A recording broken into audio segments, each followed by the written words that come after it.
receiver in motion left. Second down, Brissett.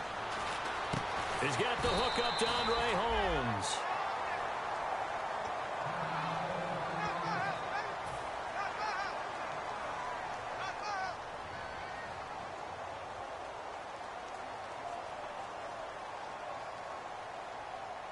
And they'll look to avoid an early 3-and-out here on 3rd and 4. Now Brissett. And McDonald here over the middle. And he brings this up to the 46. Good enough for the first. It'll go as a gain of 6 that time, and it moves the chains as well.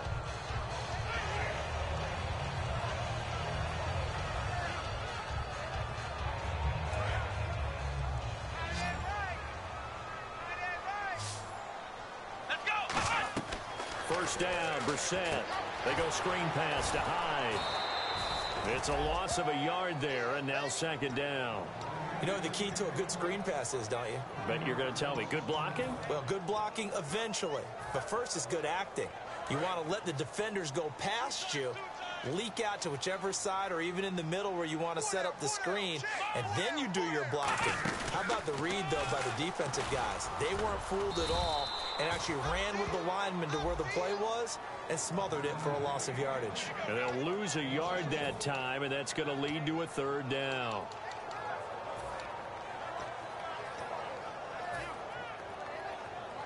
So they're behind the chains as the offense. 12 yards needed on 3rd down. Here we go. Now this time he'll look to throw. He'll rifle this one deep right side. And incomplete. The contact made the ball roam free and brings up 4th down. Well, they went for the big play there, but that drop could really hurt their momentum. On 4th down, here's Matt Bosher on to punt. Back deep for the Seahawks, the All-Pro returner from 2015, Tyler Lockett. And now a high kick trying to pin him back. Returnable for Lockett. Well, he wasn't too far from breaking that. Officially, give him 15. And it'll be Seahawk football, 1st and 10.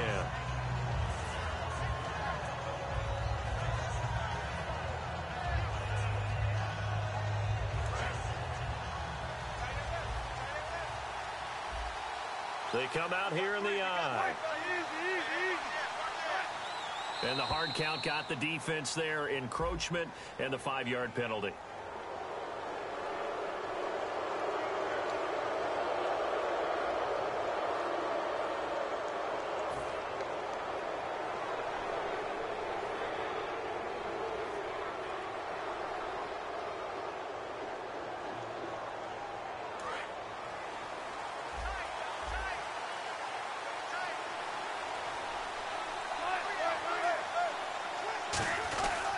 Coming left is Lacy. 7 yards there on the pickup, and the Seahawks are going to have a 1st down. When you take a look at Eddie Lacy, you expect the run we just saw, don't you? A battering ram type of an effort. Absolutely. Such a tough runner in Alabama where he won those national championships, and a tough runner here in the NFL. Here's Wilson to throw. And the grab made by Doug Baldwin. It'll be a pickup of 10 yards. And that'll bring up a 2nd and just about a few inches here. If you're running out route, it's likely you're going to end up near the sideline. And what did we just see there? Toe tap. You got it. The benefits of practice. Toe tapping, foot dragging, picking it up, and making sure it was a catch. Out to the right here to Wilson. So oftentimes you see defensive holding. Here it's offensive holding for the flag.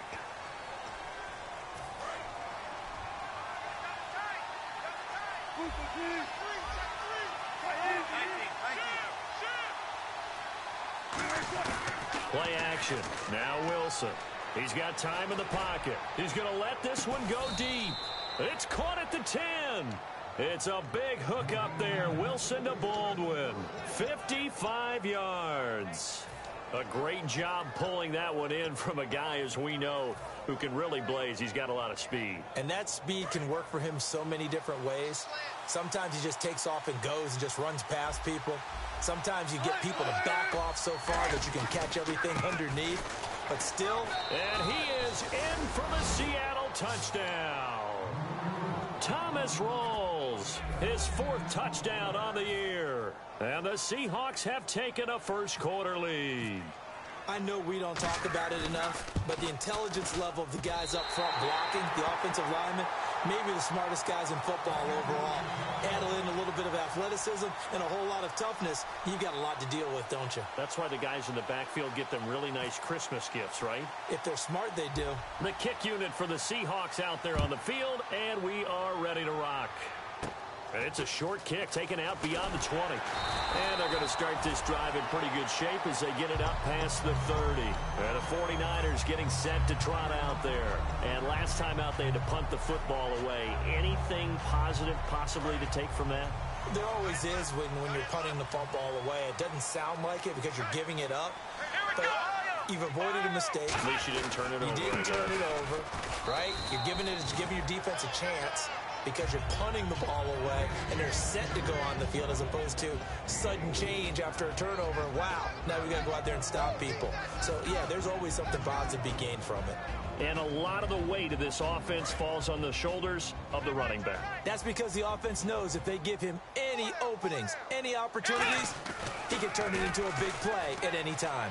Surveying the field, and his throw here's incomplete. Pierre Garçon, the intended receiver, and now it's 3rd down. And a look at Seattle's defense. When Bobby Wagner's career is said and done, people are going to look back and say he was an absolute steal in the NFL draft. A Pro Bowl player for any team. They come up in an offset eye. Now the Notre Dame man, this is Theo Riddick. And he's got the first down as he's up to the 45-yard line. It goes as a gain of 8 and moves the chains. On 3rd down, that's a good job of situational football and understanding where the first down marker was and getting there. They come up in an empty set. 4 wide receivers, 1 tight end. And a quick throw here, that's complete.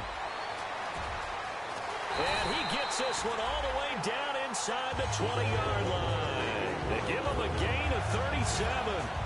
Oftentimes, guys who do a really nice job on the wide receiver screen plays are really good punt returners. It's the same skill. Make the first guy miss and then pick up your blocking and get downfield. Nice gain on that play. Here's Brissett. And he fires one that's intercepted. Picked off by the Pro Bowl safety Cam Chancellor. And they'll be down just outside of the end zone at the 1-yard line. And out now come the Seahawks. And they will simply, Charles, be looking to duplicate what they did last drive when they were able to push it in for 6. And they hope it'll be that easy, right? To be able to take exactly what happened before, replicate it. They've had to make a few additional changes along the way because I'm sure the defense will make some adjustments, but they've got to have great confidence having scored the last time out. Now the coaching staff probably has the offense prepared for this. They worked on this exact situation all week in practice, backed up in their own end, needing to get a few yards here to create some space. Baldwin goes in motion right. Again, it's Lacey. And it'll be a minimum pickup here as it will take us to the end of the first quarter. Alongside my broadcast partner, Charles Davis, Brandon Gaudin hits the Seahawks with a football to begin quarter number 2. They've got a 3rd down and 5 to start things out.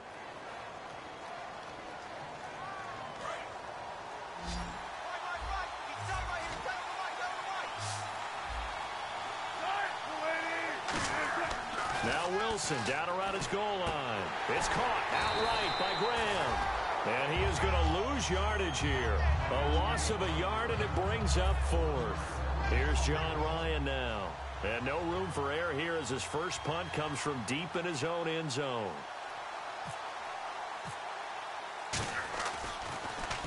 And he gets this away, angled for the sideline with a lot behind it. Wow. And this one will not be returnable as it sails out of bounds. And San Francisco gets set to go here. And they had a nice little drive going last time. Threw the interception in the red zone. Costly. Bad enough to throw it anywhere, but that drives coaches insane when they're thinking about, hey, we've got a shot at points already. We're already in a spot where you're thinking you got 3 on the board for sure, and to come away with nothing, That's a really tough. And it's a fumble. And the Seahawks have picked it up. And his crew will take over with a football at the 35-yard line. The Seattle now ready to march onto the field. And on the last go-around, they really couldn't get anything going. They had to punt from deep inside their own territory, which means you're going to lose the field position battle as a general rule. What they're looking for now is a little more consistency. Move the ball at least a few times on offense. Get a couple of first downs. Nowhere to escape, and he goes down. Akeem Hicks in there to drop him, and it'll be a loss of about 8. Boy, he came in off the edge so quickly there. Look out, because that's exactly what it was being shouted by the offensive lineman to his quarterback, because he had no chance to block him. They get 2 yards back, but they're going to need a lot more than that here on 3rd down. Well, I think we know by now that every run is not going to be broken and get all the way to the end zone. But these short ones still have their value. You can still set up your play action and throw the football. You control the clock because you have the ball and they don't. And often the physicality sets the tempo for the game. Finding time, and he's unable to haul it in. So it falls incomplete over the middle third of the field, and that brings up 4th. Now Blair Walsh on for a long field goal. He's hit from as far away as 56 in his young career. This will be spotted just shy of midfield, a 59-yard attempt. Well, this winds up an empty possession. Everything looked okay. He just never got the ball on target. And knowing him, he'll be disappointed with that effort.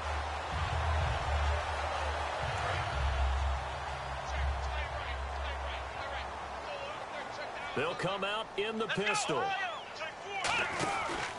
Here's Hyde as they begin on the ground. Takes to midfield, but no further. Just a yard there. A 1-yard gain can look like a disaster, but it all depends on how the game is going. Is it a series of 1-yard gains running the ball? If that's the case, you might have to start thinking about throwing it a little bit more. But if it's just the occasional 1-yard run, hey, congratulations to the defense. They won that one. Come back and get them the next time. He's going to have to eat this one as down he goes. Jaron Reed able to collapse the pocket and drop him for a loss of a yard. Okay, was it a breakdown in protection? Did the running back not pick him up? What does it really matter? Sometimes it's just a great play made by the defense. Big-time sack. To throw is Brissett. And he couldn't hang on to it through the contact. Incomplete. Looked like that.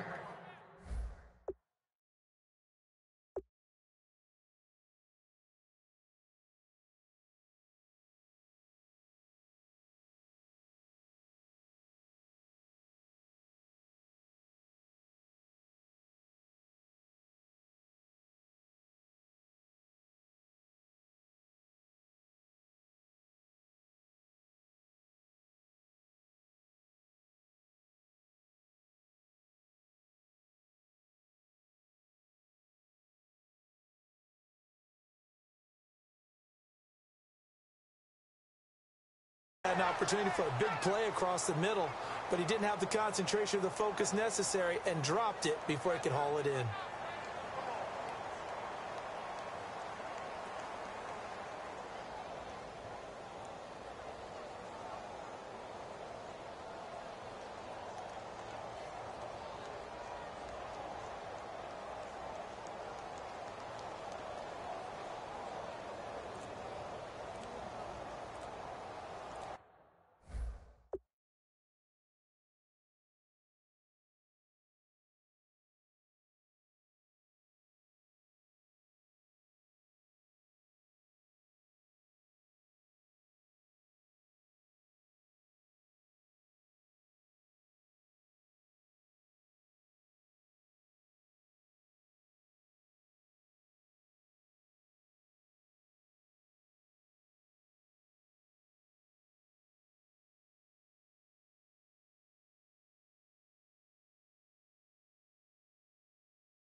And the play clock's running down. Here's Matt Bosher now. He'll boot it away from about his 35.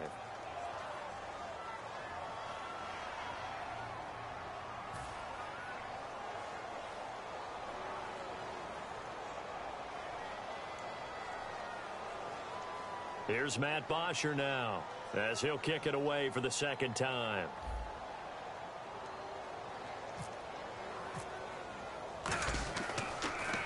First kick, 47. This one looks good as well. Now it's Lockett. Call it a 48-yard punt. Give them 9, though, on the return. And it'll be Seahawk football as they take over deep in their own territory. And Seattle now ready to march onto the field. Last time out, they had that long 50-plus yard field goal that they missed. And I'm sure on their sideline they're thinking to themselves, okay, do we still want to try one if we're in that position again? And I would dare say that the answer would be yes. They're going to have a lot of confidence in their kicker. But just to be on the safe side, I'm sure they told their offensive guys, can we get a little bit closer this time? Closer. Yeah, you know, I'd rather get in the end zone first and foremost. But if all else fails, less of a field goal attempt for him. They come up in an offset eye. Wilson. And he's going to drop this off to his fullback. And they'll bring him down here up at about the 22-yard line. It's interesting because when I'm watching college football and I'm evaluating guys for the draft now, my list of fullbacks, pure fullbacks, it's a very short list. I'm probably evaluating more punters and kickers now than I am fullbacks. But it doesn't matter what you call the position, it's who you put there. And there we saw completion. And able to find Graham, complete. And he'll be out of bounds right at the 35. And Brandon, from our time in college football, where receivers weren't running the traditional NFL route tree, one thing they did learn, find open areas, find soft spots, and set up and catch the ball. And I think we just saw that there. Yeah, we saw that indeed, picking up the first. Here's Wilson.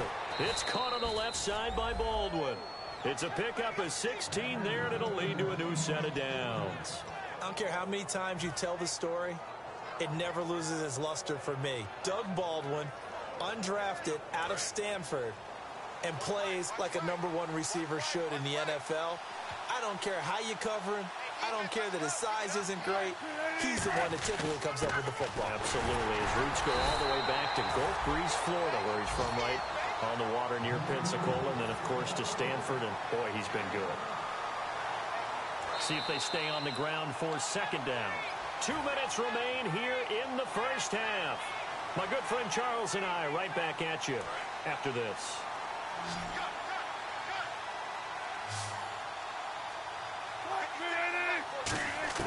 On second down, Wilson. Baldwin with it over the middle. And he'll go down shy of the 40 at the 41. 8 yards on the completion, but now they face third down. An ex-teammate used to tell me all the time, I hate experienced quarterbacks because no matter what, you really can't hide what you're doing. And I think that right there, he knew right away where the blitz was coming from, where his primary guy was going to be, and he ended up going to a secondary target for a nice game. I was just going to ask you, that wasn't the primary target. He's so good at that, isn't he? I think he knew right away that he wasn't going to get to his primary guy. I think he read that as soon as he got to the line of scrimmage, knew where the pressure was going to come from, and said, I know how to beat that, and that's what he did.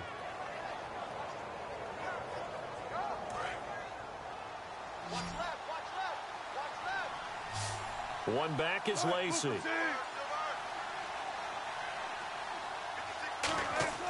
On first down, Wilson. It's caught on the left side by Kurz. A good gain of 14 there, and it moves the chains. It's a nice completion, a little bit of run after catch as well to create the yardage that they got. But it is so tough to cover that route, the drag route, because they run it at varying speeds. Because the key is to create hesitancy on the defender's part. Always so empathetic for those DBs, aren't you? He hits Baldwin right side. And he coughed it up. He's got a little daylight. And now this is scooped up by the 49ers. And he'll bring it all the way back just a yard or two shy of midfield. The San Francisco offense getting their last-minute instructions before they take over here. And 3 and out on the last drive. No points on the scoreboard A little soul-searching now? I would say so, and they need to help out their defense a little bit. They've had to be on the field a lot more than normal, put them in some tough spots. But what's the old adage? When you get another chance, it gives you a better chance to do it right. And that formation won't yield much here as he'll get back to the line of scrimmage, and that's it. Making the stop that time, Bobby Wagner. So nothing there. I don't know that that's all in the back, though. You got to look at blocking there, don't you? I would agree with that totally. At some point, they have to win at the point of attack. Instead, it was the defense getting it done again and holding them to no gain. Brissett, he'll rifle this one deep right side. And they went for a big play through the air on second down. Couldn't connect. Now it's third. The best receivers we know always tease their quarterbacks that, hey, no matter what you do, you cannot overthrow me. Well, guess what? That's exactly what happened on that play. Normally, they time it up pretty well, but on that one, he just overshot him. On third down, Brissett. Looking for Garcon, and it's intercepted. A great read, and it's picked off. And his guys have got it back at the closing stages of the first half. The Seattle now ready to march onto the field. And with time quickly fading here in the second quarter, not sure how aggressively, offensively they want to play this. I think we'll find out just how much they trust their guys in this situation if they decide to take a shot. And left side here, it's Graham. Now whistles come in. We're going to get a timeout here by the offense. It's just their first, so they'll have 2 remaining here before we get to halftime.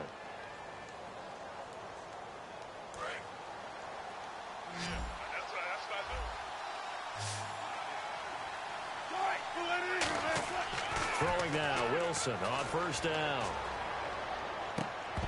And it pops free. The collision there jarred the ball loose and brings up second down. So on second down, the field goal unit is on here as they try to get 3 before half. From the left hash, this from 53 yards out. And this is one of the risks you run when you attempt a long field goal. If you miss, the defense takes over the spot of the placement. So now they've got a chance to get one more drive in before halftime. And you see the clock almost empty, so this is likely the last play in the second quarter. 1 receiver left, 3 to the right. Trying to shake off the interception, he'll look to throw. He's going to air one out. And for the 3rd time here in this half, it's intercepted. A great read, and it's picked off. And he will be brought down as time is now run out on this first half of action. Both teams appear ready for the fight ahead, and we resume action here in quarter number 3.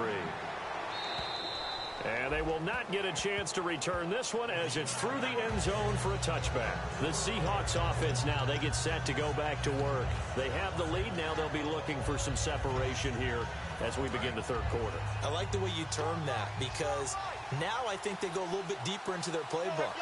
They like what they did in the first half. That worked okay. But in order to get the separation that you just talked about, change things up a little bit. Change your tendencies, try and hit them a little bit more with some things they didn't see in the first half. Let's see if they do just that. Again on 2nd and 10, it's Wilson. The connection made, it's Graham. And they're able to get this one across the 35. It's a gain of 11 yards that time, and it produces a new set of downs. When you execute a drag or a crossing route really well and give them a chance to let it develop a little bit, you can gain some significant yardage hitting your tight end on that one. First down, this is Rawls. And he's got it up over the 40 to the 41. Call it a gain of 4 on first, and that'll make it second down. In my book, that's running the ball well, but with intelligence. How about him keeping the clock moving, staying in bounds? Yeah, even though it's the third quarter, you're thinking ahead, aren't you? This is where your running game can really help you with a lead in the second half. I agree totally. It's not just end-of-the-half situations that you worry about the clock. It's throughout the game. And with a lead, stay in bounds. Make them fight harder to try and catch you. Well, pretty good coverage there, and both of these defenses, they've had good coverage throughout this one. No doubt about it, and in today's NFL, where we're used to a bit more scoring, this feels almost like a well-pitched game in baseball on both sides, where the tension continues to build. Who's going to make the big play? 8 yards on the pickup there, and it moves the sticks. I don't care how many times we say it, I still get a kick out of watching quarterbacks and receivers do the pass tree in pregame warm-up. But I always remember that when we go to practices, we see that after practices as well. They really tune it up, don't they? They tune it up. They know why they do it for these situations. First down. And they build that trust, and that's why they're able to find him in this type of a situation. There's Wilson. Complete outright to Kurz. 7 yards, the pickup on the pitch and catch. In recent years, the slot receivers really gained stature in the NFL because they can do so many things. Yes, they can line up wide like your normal wide receiver, but to have that kind of courage and toughness to run routes in the middle of the field and become dependable targets for their quarterbacks and move the sticks, those guys are worth their weight in gold. And he'll go down here at the 35-yard line. 9 yards on the pickup there, and it keeps the drive alive.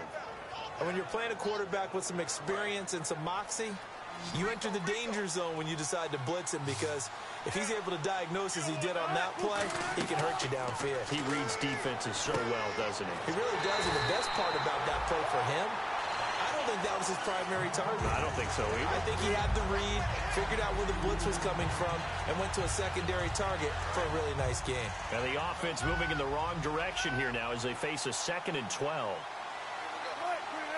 Kurz goes in motion right. On 2nd down, Lacey. And he won't get much. Maybe a couple. Down inside the 35 and the 34. Kyle Fuller, the one to make the tackle. Partner, we know today's NFL is really built around the guy throwing the football. But these short runs, they still pay dividends because they can take their toll on a defense, and they can add up as the game goes along. You control the clock, you control the ball, and that way you often control the game. On 3rd down, Wilson. And he's got Lockett. It'll be a gain of 16 for number 16. He's such a good route runner. Shows it there on 3rd down. Very proficient and a good pass. And you know what I've observed over the years in the NFL? The better a route runner you are, the more confidence your guy's going to have in you to go to you in important times, because he can trust you being in the right spot, and they connected there and picked up a 1st down. He'll get a nice chunk there on the 1st down run, and it's 2nd and 4. Okay, no score on that play, but this guy's been a touchdown machine all year long. You know they trust him with the football.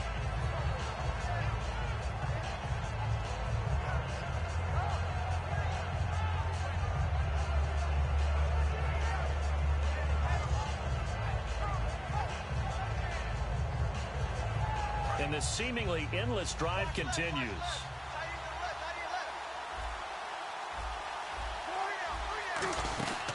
They run it again with Lacey. And this carry not as productive. He's swallowed up at the line of scrimmage.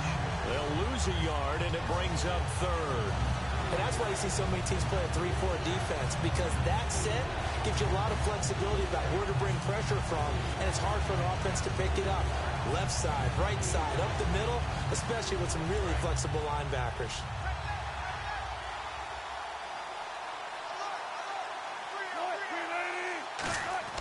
Now it's Wilson.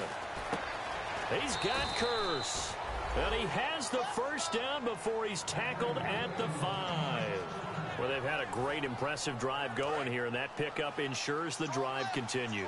And not only do you continue the drive, which is demoralizing for the guys on the defense side of the ball right now, but you make your own defense happen. And he's across the chalk into the end zone. Touchdown, Seahawks. Thomas Rawls with his 2nd touchdown of the game and 5th on the year. And the Seahawks add on to their lead.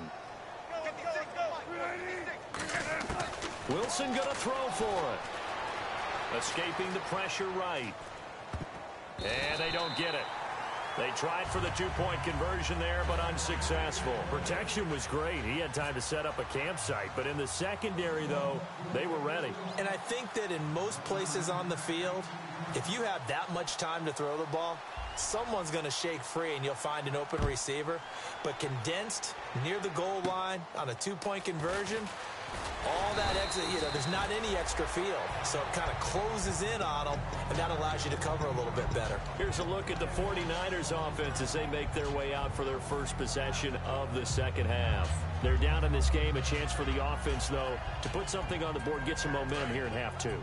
Try and get things kick-started for them. And at the half, they discussed how they were going to get that done. This is where scripting comes into play a lot of the time. How many plays do you script coming out of the second? Most of the time in the first half, you're scripting 12 to 16. I think in the second half, you're really scripting more like 8 to 10. Kind of a starter or an opener, whatever terminology they use. Just something to get you off to a quick start.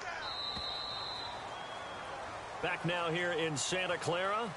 It's 49er football, but some ground to cover. They find themselves behind as we hit the fourth and final quarter. And they're 6 yards away from picking up the first here on second down. Here we go! Brissett now on second down. And he fires one incomplete. Vance McDonald, the tight end, was the target.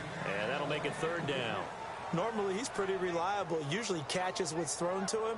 On that play, he simply dropped it.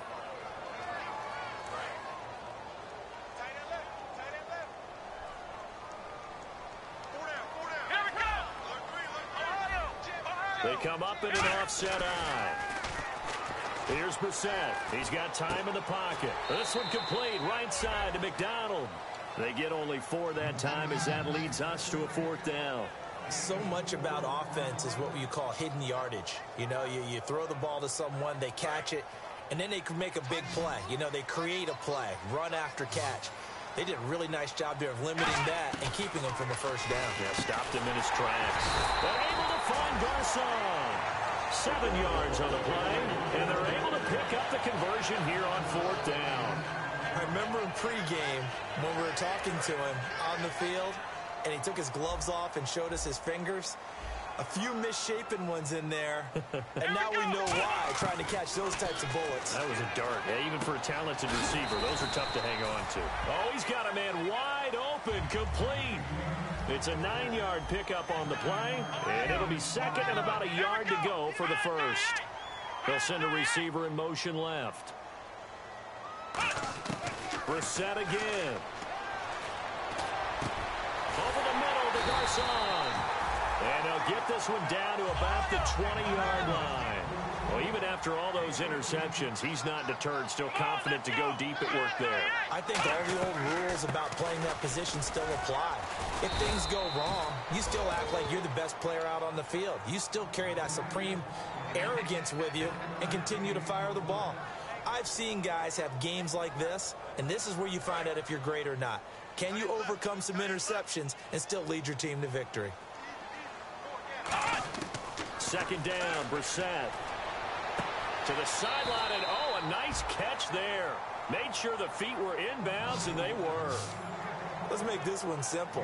What a catch, especially the finishing part of getting his feet in bounds, toe tapping, and of course, foot dragging. Little tapestry, if you will. Oh, I like it.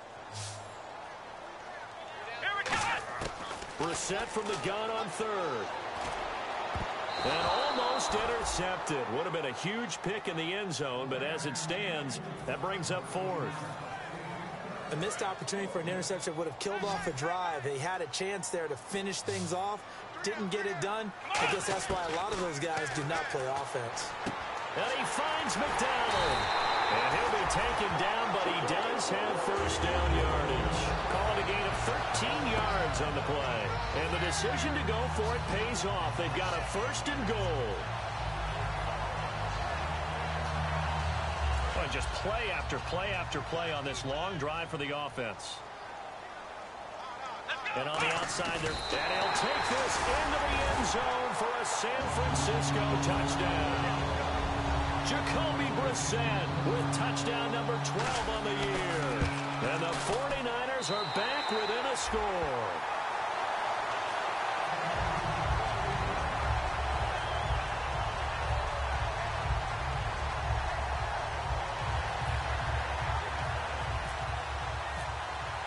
Yeah, after the touchdown, here's Bryant now to kick it away.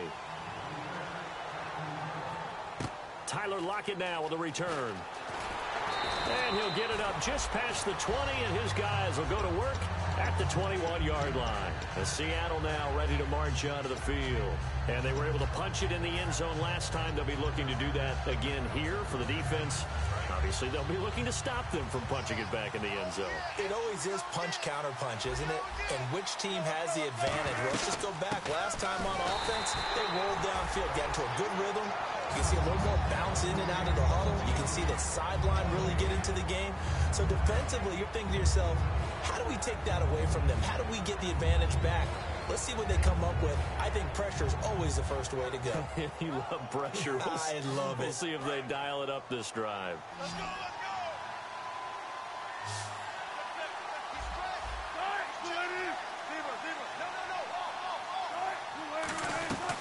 They'll run it now out of the gun. And again, he's going to be stopped up right at the line of scrimmage. They'll lose a yard that time, and that's going to lead to a third down. And in this situation with a lead fourth quarter, they're liking keeping the ball on the ground, I'm sure. That's just smart football, but you know the defense has to know it as well. They've got to stop them here. So now we're going to see that loading the box in a big way. 6, 7, 8, 9, whatever it's going to take, puts a little bit more pressure on your big offensive line. And he's got Lockett. They convert on third with a gain of 22. And that pickup of a first down, that's going to leave a mark because they really needed to stop them there, didn't they? Oh, so frustrating. Defensively, you're a play away from getting that football back here, down late, tough. Now they've got to find a way to create a turnover or a takeaway. Otherwise, this one will probably get away from them. No gain on the play there, second down. And now the 49ers signal for a timeout defensively. It's just their first. They'll be down to 2 remaining as we step aside here in the fourth quarter.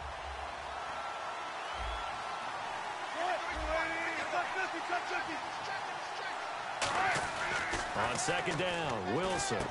And left side here, it's Graham. And the 49ers going to take another timeout. That's going to be their second. They'll be left with one more plus the 2-minute warning. And we'll be back. Getting late here in the fourth, and if this team has any chance to win this football game, their defense obviously needs a stop here. And they insert their dime package, 6 DBs here on 3rd and 6. Expecting pass all the way. And able to find Graham, complete. Time for a break. And they get 10 yards there and convert on third. We'll come back, see what transpires after this. They'll run it now out of the gun. And this one goes nowhere. Losing yardage on the play back at the 46. It's a loss of 2 there, bringing up second down.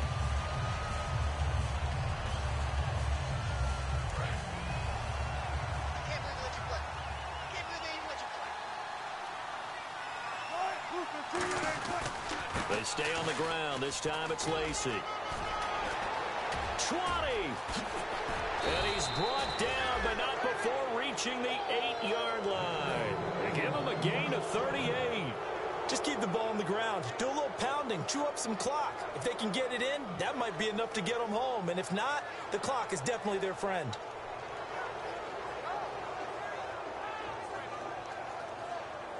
So the run gets them the first, and now they operate with a fresh set of downs. Shift together here from the D-line. They'll try to run with Rawls. And able to break one tackle, but then quickly brought down. Give him 4 on the carry there at 2nd and goal. That didn't just feel like good defense there. That felt like pride, didn't it? He's already gotten into the end zone twice, trying to get there for a 3rd time. No one might have the hat trick against them. They'll run it with Lacy. And give him 2 yards officially, and now it'll be 3rd and goal. Well, after last week, where he kept finding the end zone, what do you have, 2 touchdown runs? Yep. He's got to be just a tad frustrated here. Close, but he hasn't gotten in. Maybe they give him another shot. We'll see. Well, I would think so. I think he's built up that type of equity, but the guys on the other side of the ball know it too. On the ground, Rawls. That'll make it 4th down after a loss of 1. Now hold everything here. We're going to get a timeout by the offense. And as the 2 teams talk it over on their respective sidelines, we take a break. Here we go. A big play in a tight game late. They're going on 4th and goal. They're going on 4th. Oh, no, he lost the football. And now this is scooped up by the 49ers. And that will write a finish to this ball game. Well, Charles, an absolutely thrilling finish there at the end, down to the final play. Got it close to the goal line, but couldn't punch it in. How much fun was that ending, though, for us? We were standing up. I had to. You had to get out of your seat for that one. That close to the goal line? Oh, that was fun. So for the Seahawks, it's an 11th win of the year as they'll finish the regular season at 11-5. And they'll be able to enjoy this one through the bye week before they get back at it again. Meanwhile, for San Francisco, it'll be a 10-loss season as they wrap up 6-10. And they'll get the extra week to think about this one as they return to action in 2 weeks' time.